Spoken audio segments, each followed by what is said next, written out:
আসসালামু আলাইকুম রহমতুল্লাহি ওবরাকাতুহু। প্রিয় দর্শক, আশা করি সবাই ভালো আছেন। শরীয়তপুর জেলার সখীপুর থানার চরসেনশাস ইউনিয়নের একেবারে শেষ সীমানায় আপনাদেরকে আজকে একটা বিলের দৃশ্য দেখাবো। যে বিলের দৃশ্য আমি আপনাদেরকে আগেও দেখিয়েছি। কিছুদিন আগে যে নিম্নচাপ ছিল তখন আপনাদেরকে দেখিয়েছি যে এই বিলের মধ্যে প্রচুর পরিমাণে পানি ছিল, বর্ষার পানি বা জোর পানি যেটা বলেন, পূর্ণিমা বা অমাবস্যার পানি ছিল। তখন বিল পুরা প্লাবিত ছিল।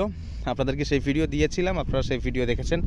আজকে আপনাদেরকে দেখাচ্ছি তখন কিন্তু বিলটা যেরকম পানিতে একেবারে প্লাবিত ছিল, এখন সেই বিলের অবস্থাটাই কেমন।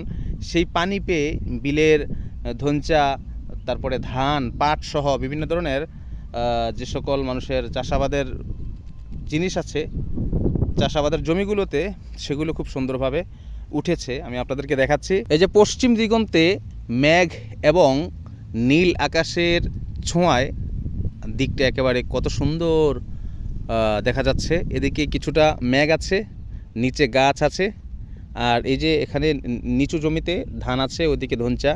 তারপরে অদূরে যেই ইয়েগুলো দেখছেন আপনারা, ধনচাগুলো দেখছেন, এগুলো হচ্ছে আপনারা এই জায়গাগুলোতে কিছুদিন আগে ধান ছিল। আবার সামনে কিছু দেখছেন আপনারা পানি আছে, ওইটা নিচু জমি হওয়ার কারণে সেখানে পানিও আছে।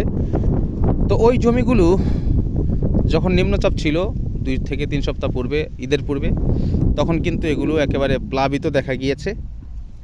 দেখেন এখন এগুলোতে আপনার বিভিন্ন ধরনের মানুষের শস্য বীজ উৎপাদিত উগাচ্ছে। এই দেখেন।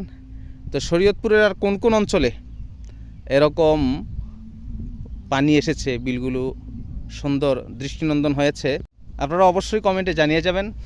আর শরীয়তপুরের ভিডিও দেখতে আপনাদের কাছে কেমন লাগে সেটাও কমেন্টে জানিয়ে যাবেন। শরীয়তপুরের যে কোনো জায়গার ভিডিও আপনাদেরকে দিলে আপনারা প্রচুর পরিমাণে সেই ভিডিওগুলোর মধ্যে রেসপন্স দেন, এই জন্য আপনাদেরকে অসংখ্য ধন্যবাদ।